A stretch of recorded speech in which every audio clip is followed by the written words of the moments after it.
అభివృద్ధిలో భాగంగా మరో బ్రేకింగ్ న్యూస్ అందుతోంది. పట్టణ ప్రాంతాల్లోని పేదలకు కూడా ఇందిరమ్మ ఇళ్లు మంజూరు చేస్తామంటున్నారు మంత్రి పొంగులేటి. G+3 పద్ధతిలో వాళ్లు ఉన్న చోటే నిర్మాణాలు చేపడతామంటున్నారు. గిరిజనుల కోసం ప్రత్యేకంగా 22,000 ఇందిరమ్మ ఇళ్లు కేటాయించినట్లుగా చెప్తూ ఉన్నారు. ఇవాళ ఇందిరమ్మ ఇళ్ల నిర్మాణంపై అధికారులతో సమీక్ష నిర్వహించారు ఆయన. దీనికి సంబంధించి పలు సూచనలు కూడా చేశారు.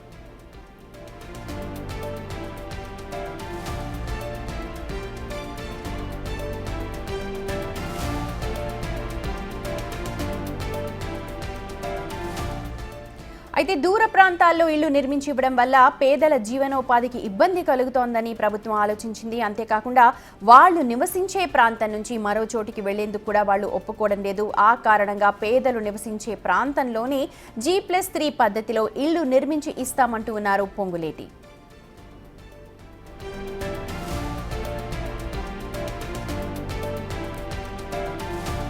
గత ప్రభుత్వం హైదరాబాద్ శివార్లో నిర్మించిన 42,000 ఇళ్లలో 19,000 మంది మాత్రమే తరలి వెళ్లారు. ప్రభుత్వం తాజాగా సర్వే చేయగా అందులో 13,000 మంది మాత్రమే నివసిస్తున్నట్టుగా తేలింది. అందుకే ఇప్పుడు ప్రభుత్వం ఈ నిర్ణయం తీసుకుందంటున్నారు పొంగులేటి. హైదరాబాద్లో తొలి విడతగా 16 మురికి వాడలను గుర్తించామంటున్నారు. వరంగల్, నిజామాబాద్, మహబూబ్ నగర్, నల్గొండ, కరీంనగర్ పట్టణాల్లో కూడా ఇదే విధానాన్ని అమలు చేస్తామంటున్నారు.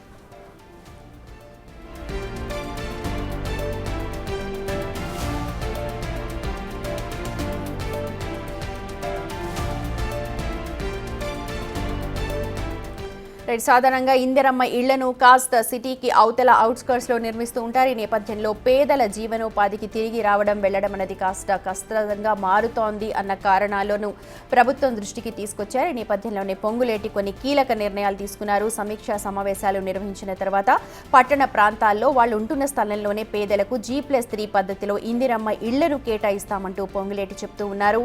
ప్రస్తుతం హైదరాబాద్ లో ఒక పైలట్ ప్రాజెక్ట్ ని నిర్మిస్తూ ఉన్నారు. ఇదే విధానాన్ని ఇతర ప్రాంతాల్లో కూడా చేపడతామంటున్నారు. అటు వరంగల్ కావచ్చు, నిజామాబాద్, మహబూబ్ నగర్, నల్గొండ, కరీంనగర్ లో కూడా ఇదే విధానాన్ని అమలు చేస్తామంటున్నారు. ఇప్పటికే వాళ్ళ కోసం ప్రత్యేకంగా, అలాగే పేదల కోసమే కాదు గిరిజనుల కోసం కూడా స్పెషల్ కేటగిరీస్ ని అమలు చేస్తున్నామంటున్నారు. ఈ అంశానికి సంబంధించి మరిన్ని అప్డేట్స్ అందించడానికి మా ప్రతినిధి వాసు సిద్ధంగా ఉన్నారు. వాసు, ఒక సంచలనాత్మక నిర్ణయం అనుకోవాలి. ఎందుకంటే ఇందిరమ్మ ఇళ్లను ఉన్న చోటే అక్కడ G+3 విధానంలో కట్టించిస్తామని చెప్పి ఇప్పుడు పొంగులేటి వాగ్దానం చేస్తున్నారు. సాధ్యాలు ఎంతవరకు ఉన్నాయి ఒకసారి చెప్పండి.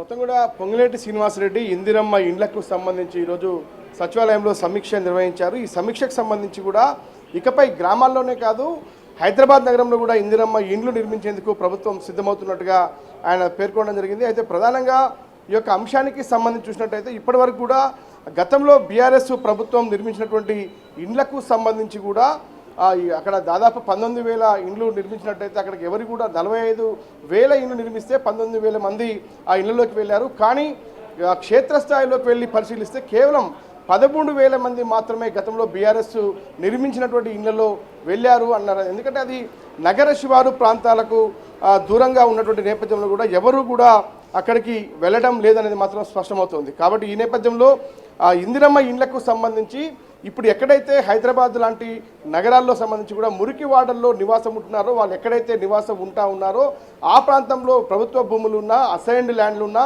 అక్కడే G+3 కట్టించి అక్కడే ఇందిరమ్మ ఇండ్లు పేదలకు ఇవ్వాలని ప్రభుత్వం యోచిస్తుంది. ఎందుకంటే గత బీఆర్ఎస్ హయాంలో కట్టినటువంటి అపార్ట్మెంట్లు కానీ ఇండ్లకు సంబంధించి కూడా నగర శివారు ప్రాంతాలకు, వీళ్ళుండే ప్రాంతాల కంటే చాలా దూరంలో నగరం దాటి అవతల నిర్మించిన నేపథ్యంలో కూడా ఎవరు కూడా ఆ గృహాల్లో ఉండడం లేదు. అవన్నీ కూడా ఇప్పుడు ఖాళీగా పడి ఉన్నటువంటి నేపథ్యానికి సంబంధించి ఇకపై పేదల గృహాలు ప్రస్తుతం వాళ్ళు ఎక్కడైతే చిన్న చిన్న ఇళ్లలో పూరి గుడిసెల్లో నివాసం ఉంటా ఉన్నారో నగరం నడిబొడ్డున ఎక్కడ ఉన్నా ఆ భూమి విలువ ఎంత ఉన్నా అక్కడే పేదలకు భూమి నిర్మించి ఇస్తామని మాత్రం ఖచ్చితంగా కూడా చేస్తామని చెప్తా ఉన్నారు. అయితే ప్రధానంగా గిరిజనులకు ప్రత్యేకంగా 22,000 ఇండ్లకు సంబంధించినటువంటి నిర్మాణానికి సంబంధించి కూడా ఇప్పటికే ఏర్పాట్లు చేస్తూ ఉన్నారు. మొత్తం హైదరాబాద్ సంబంధించి కూడా చూసినట్టయితే మొత్తం తొలి విడతలో భాగంగా 16 సంబంధించినటువంటి మురికి వాడల్ని గుర్తించారు.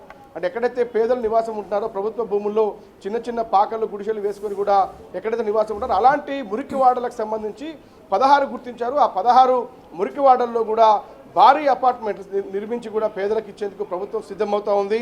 ఇక వరంగల్, నిజామాబాద్, మహబూబ్ నగర్, నల్గొండ, కరీంనగర్ తదితర పట్టణాల్లో హైదరాబాద్ తరహాలోనే ఆ పట్టణాల్లో కూడా ఎక్కడైతే మురికి వాడలు ఉంటాయో ఆ మురికి వాడలకు సంబంధించి కావచ్చు, ఆ పేదల బస్తీలకు సంబంధించినటువంటి ఏరియాలో కావచ్చు, వాళ్ళు ప్రస్తుతం నివాసం ఉన్నటువంటి ప్రాంతాల్లోనే అవన్నీ తొలగించి అక్కడ G+3 నిర్మాణాలు చేపడతాం.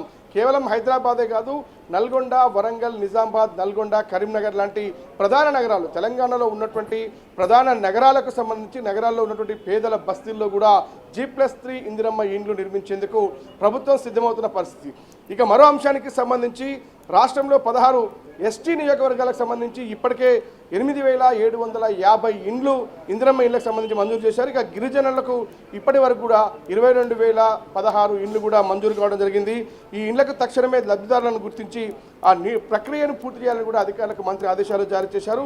ఇక ఇదంతా పక్కన పెడితే ప్రధానంగా కూడా ఏదైతే అడవి ప్రాంతాల్లో నివాసం ఉంచేటువంటి సెంచులు కావచ్చు, కొండరేట్లు కావచ్చు, ఇలాంటి వారికి కూడా ఆ ప్రభుత్వం ఇల్లు నిర్మించి ఇవ్వాలని కూడా సిద్ధమవుతున్న పరిస్థితి కనిపిస్తూ ఉంది. వాటికి సంబంధించి కూడా ఇప్పటికే క్షేత్రస్థాయిలో కూడా పరిశీలించారు. ముఖ్యమంత్రి రేవంత్ రెడ్డి సూచన మేరకైతే ఎవరైతే భద్రాచలం, పుట్నూరు, ఏటూరు, నాగారం, మున్ననూరు, మరోపక్క ఐటీడీఏ పరిధిలో ఉన్నటువంటి ఎవరైతే సెంచులతో పాటు తోటి, కొండరెడ్లు, కోలం, చెంచులు వీళ్ళందరికీ కూడా దాదాపు 13,266 గృహాలు నిర్మించేందుకు ఇప్పటికే మంజూరు చేయడం జరిగింది. అంటే ఖచ్చితంగా కేవలం గ్రామాల్లో ఉన్నటువంటి ఇల్లు లేని నిరుపేదలే కాకుండా పట్టణాల్లో ఉండేటువంటి పేదలతో పాటు అడవుల్లో ఉండేటువంటి చెంచు లాంటి కులాలకు కూడా ఖచ్చితంగా ఇందిరమ్మ ఇల్లు చెందాలన్నటువంటి ఉద్దేశంతో ప్రస్తుతం ప్రభుత్వం ఇందిరమ్మ ఇళ్లపైన సమీక్ష నిర్వహించింది. అధికారులకు కూడా స్పష్టమైన ఆదేశాలు జారీ చేసింది. Right Vasu, thank you so much.